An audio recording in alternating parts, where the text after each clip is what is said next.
Özü yesin, özü yesin. Uşaq mənim də özüm bilərəm. Belə mən ərə gedənə kimi özüm yedizdirəcəm. Sənə nə? Sənə nə? Mən uşağımı belə yedizdirirəm. Yemir çünki, oynayır. Oynayır, mən də nervlənirəm, özüm yedizdirirəm. Oynayır, yeyir, əsəbləşirəm. Göy yeyir, yumurtanı yeyir, çörək qalır. Bilmirəm mən uşağımın xəsiyyətim. Oynasın da. Sən xəstəsə, bu baş çatmır. Yemək oynamaq üçündür.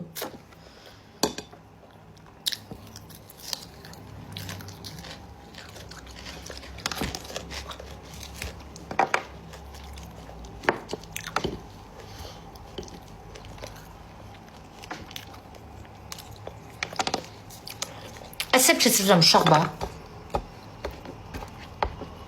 Günorta qoyuram bura, gedirəm o bursa otağa.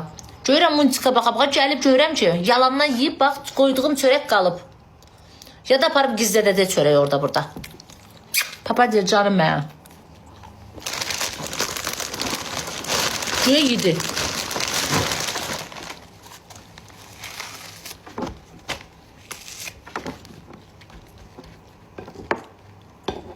Qismət sənə hədiyyədir.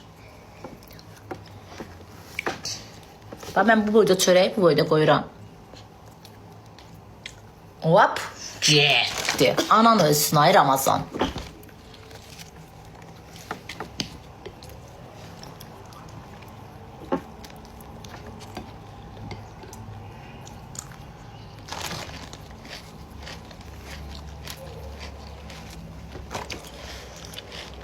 Böyle lazımdır.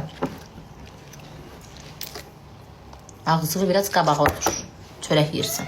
Gedib oturmuşsam dədöngülün həyətində. Yine o bağ olaydı. Kran tıklı inşallah. Boğulmaz.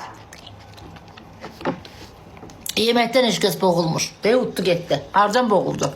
Uşaqda da az yoktu. Boğuldu.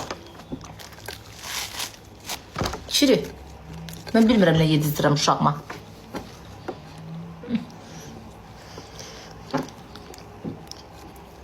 Oruç tutdu. Sen al, ürəyim birdən yumurta siri gətirməyim sakda ye.